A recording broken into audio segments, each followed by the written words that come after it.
Assalamualaikum warahmatullahi wabarakatuh. Apa kabar teman-teman hari ini? Semoga selalu dalam keadaan sehat ya, dilancarkan rezekinya dan selalu dimudahkan segala urusannya. Yang lagi dalam keadaan sakit, semoga segera sembuh sehingga bisa beraktivitas lagi seperti biasanya. Dan alhamdulillah hari ini saya bisa share lagi tentang rutinitas saya sehari-hari sebagai ibu rumah tangga yang kerjanya di rumah aja. Dan untuk rutinitas kali ini adalah rutinitas mingguan yang biasa saya lakukan setiap minggu. Ini saya habis pulang dari belanja. Sebenarnya video ini saya ambil di hari Sabtu kemarin ya teman-teman, tapi baru kali ini saya upload. Agak telat sih sebenarnya. Untuk belanja mingguan kali ini, alhamdulillah di tempat saya semuanya pada naik teman-teman. Cabai yang kemarin udah turun dan sekarang naik lagi, seperempatnya udah mencapai hampir ada yang 18.000 juga, padahal kemarin itu udah turun 10.000 seperempatnya. Ini mungkin karena mau lebaran haji ya, jadi pada naik lagi. Dan untuk harga ayam juga seperti itu ya, naik lagi. Kemarin itu udah turun 2.000 rupiah, 38.000, dan sekarang naik lagi menjadi 40.000.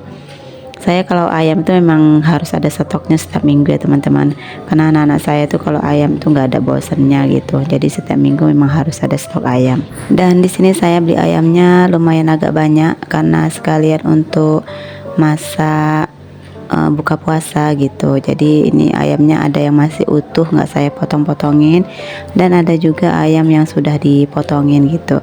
Jadi ada dua macam ayam yang saya beli ya, yang utuh sama yang udah dipotongin.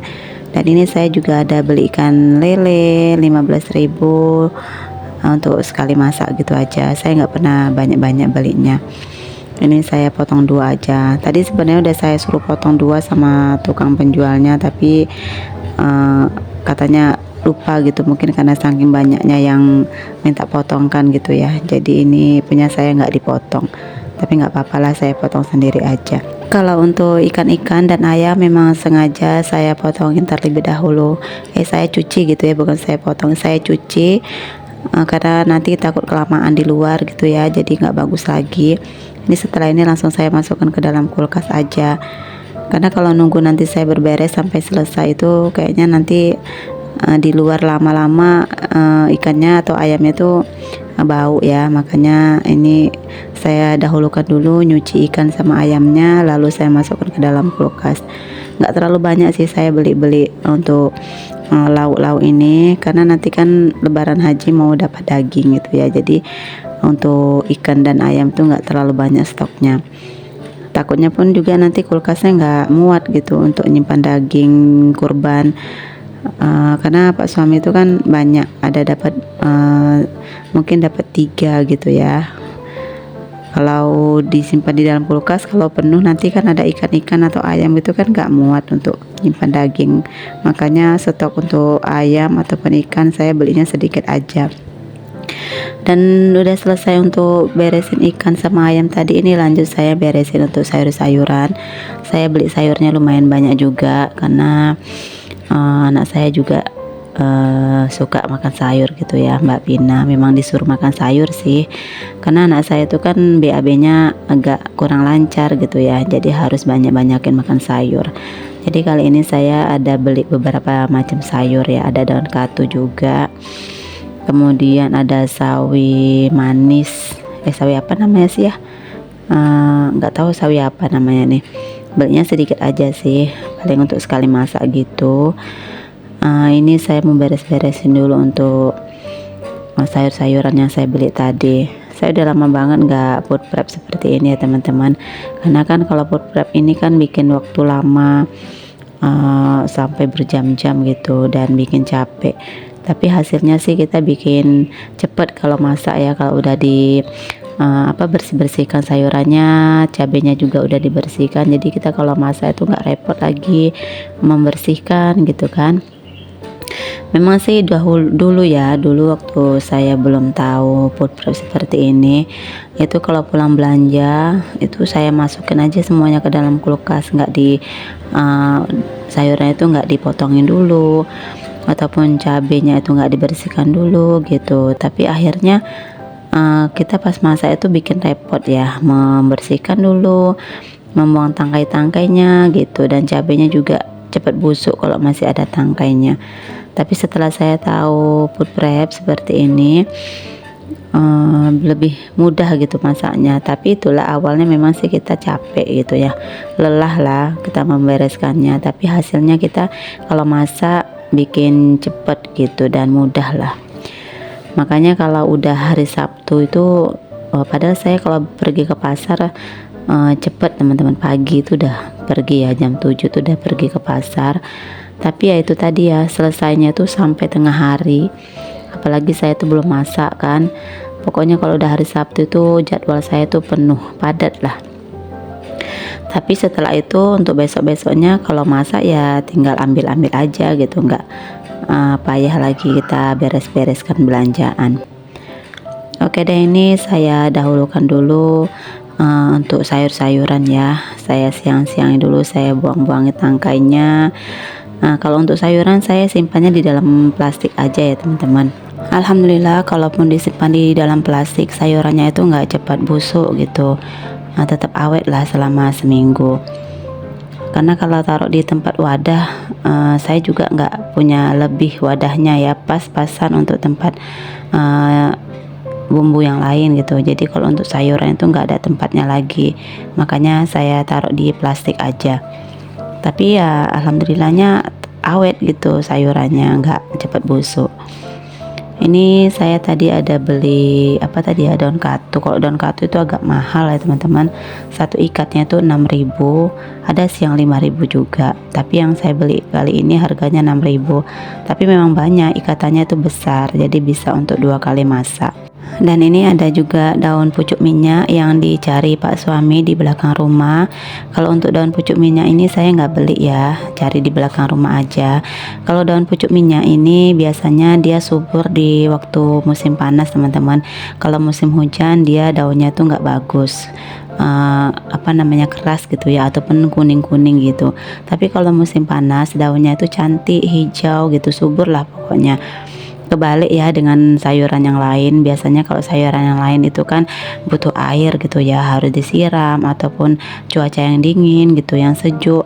Tapi kalau untuk daun pucuk minyak ini dia di tempat suhu yang panas gitu, kena matahari itu baru dia subur, daunnya cantik hijau-hijau gitu. Makanya kemarin Pak suami kan udah lama nggak ke belakang rumah gitu ya, nggak nengok-nengok daun pucuk minyak, dan ternyata itu daunnya banyak yang hijau-hijau gitu, yang muda-muda lah. Karena daun pucuk minyak ini kan nggak ditanam ya teman-teman, dia tumbuh sendiri gitu, tumbuh liar, dan itu biasanya adanya tuh di hutan gitu ya. Karena daerah rumah saya ini kan dahulunya tuh hutan gitu teman-teman, jadi masih adalah bekas-bekas pohonnya gitu ya, pohon daun pucuk minyak itu. Kalau nggak diambilin sih dia pohonnya lumayan besar gitu, tapi karena sering diambilin gitu daunnya, jadi nggak terlalu apa ya, nggak sampai tinggi gitulah, karena sering diambilin gitu daunnya, batangnya. Udah selesai untuk urusan sayuran. Ini lanjut lagi di telur. Saya beli telur ayamnya tuh setengah papan aja teman-teman. Ini cukup lah untuk seminggu. Kalau untuk telur itu naik lagi ya teman-teman. Biasanya saya setengah papan itu dapatnya 25.000. Ini udah naik lagi jadi 26.000 setengah papannya. Tapi ya walaupun mahal kita tetap beli ya, karena kan memang butuh gitu. Apalagi ini penyelamat kalau lagi nggak ada sayur atau nggak ada lauk, telur inilah penyelamat untuk makan gitu. Dan lanjut ini saya juga ada beli telur puyuh setengah papan juga, harganya 20.000 ya, isinya tuh 50. Ini rencananya saya mau bikin empek-empek ya, jadi isinya tuh telur puyuh untuk lebaran haji nanti. Jadi saya beli telur puyuhnya tuh agak banyak. Biasanya sih saya belinya 10.000 aja udah cukup ya untuk makan di rumah, tapi karena mau bikin cemilan saya tambahkan telur puyuh untuk empek-empeknya, jadi saya belinya agak banyak. Dan ini lanjut lagi saya beli tomat. Kalau untuk tomat saya dapat 8.000 sekilo. Udah mulai turun sih kalau untuk harga tomat. Dan udah selesai ya, singkat ceritanya aja saya udah selesai untuk beres-beresin belanjaan. Ini lanjut saya mau nyusun-nyusuni dulu ke tempatnya masing-masing. Saya mau naruh sabun ke tempat laundry room ya. Dan ini mau saya simpan ke dalam kulkas untuk sayur-sayurannya. Kalau udah foodproof seperti ini tuh aman ya, udah lega lah pokoknya, udah stok seminggu itu udah nggak kepikiran lagi lah gitu. Pokoknya kalau untuk belanja mingguan ini sangat menyenangkan sih menurut saya, karena saya kalau nggak belanja seperti ini ya, kalau nggak belanja mingguan, kalau untuk setiap hari belanja itu saya repot teman-teman. Apalagi jarak dari rumah saya ke pasar itu lumayan jauh. Kalau pakai motor sih nggak terlalu jauh ya, paling 10 menit udah sampai, tapi kalau untuk jalan kaki lumayan jauh juga. Makanya saya tuh nggak pernah belanja itu sehari-sehari gitu ya, paling belanja tuh memang untuk seminggu gitu, stok seminggu. Apalagi di tempat saya tuh nggak ada warung sayur gitu yang nggak ada gede yang jual-jual sayur gitu, apalagi tukang sayur yang lewat-lewat gitu juga nggak ada. Makanya saya tuh repot kalau belanjanya tuh untuk 3 hari atau 4 hari gitu. Jadi di sini saya belanjanya tuh memang stoknya untuk seminggu gitu. Dan tadi saya juga ada beli beras 7 kilo. Langsung saya masuk ke tempat berasnya aja, dan beras saya juga tinggal sedikit lagi, mungkin tinggal sekali masak lagi lah. Makanya saya tadi belinya lumayan banyak. Biasanya saya beli beras itu hanya 5 kilo 6 kilo gitu, cukuplah seminggu. Tapi untuk minggu ini udah kehabisan betul berasnya, makanya saya belinya 7 kilo. Dan ini saya lanjut untuk nyusuni ke dalam lemari ya, ke dalam kulkas maksud saya. Dan ternyata kulkas saya itu penuh banget dengan isi sayuran. Ternyata sayurnya tuh banyak banget ya. Apalagi besok mau dapat daging kurban, mungkin saya tuh 2 hari lah nggak masak, karena biasanya kan kalau masak daging kurban itu kan hari ini sampai besok itu cukup lah makan daging kurban itu. Dan setelah itu mungkin nggak makan daging lagi ya, kayaknya bosen gitulah ya diselingin sama makan sayur. Karena kalau makan daging terus kayaknya nggak enak juga gitu ya teman-teman. Oke deh, udah selesai untuk ngurusin belanjaan tadi. Ini saya lanjut untuk berberes, nyuci piring. Tadi saya masak dulu sebenarnya sih, tapi nggak saya videoin ya, saya mau buru-buru cepet siap gitu kan, udah siang banget, udah hampir zuhur gitu ya. Jadi ini saya mau buru-buru nyuci piring, mumpung piringnya itu masih sedikit, belum terlalu banyak. Oke deh, ini udah hampir selesai untuk cuci piringnya, tinggal bilas-bilas aja. Dan aktivitas saya di pagi menjelang siang ini selesai ya teman-teman. Jadi saya mau beristirahat dulu, disambung lagi nanti sore. Baru saya beraktivitas lagi. Tapi biasanya kalau sore hari nggak terlalu banyak sih kegiatan yang saya lakukan, karena kalau sore kan lauknya tuh masih ada yang saya masak pagi tadi, jadi nggak ada masak-masak lagi, paling berberes tipis-tipis aja, nyapu-nyapu sedikit gitulah ya. Dan alhamdulillah untuk kegiatan cuci piring, berberes di area wastafel udah beres, udah selesai.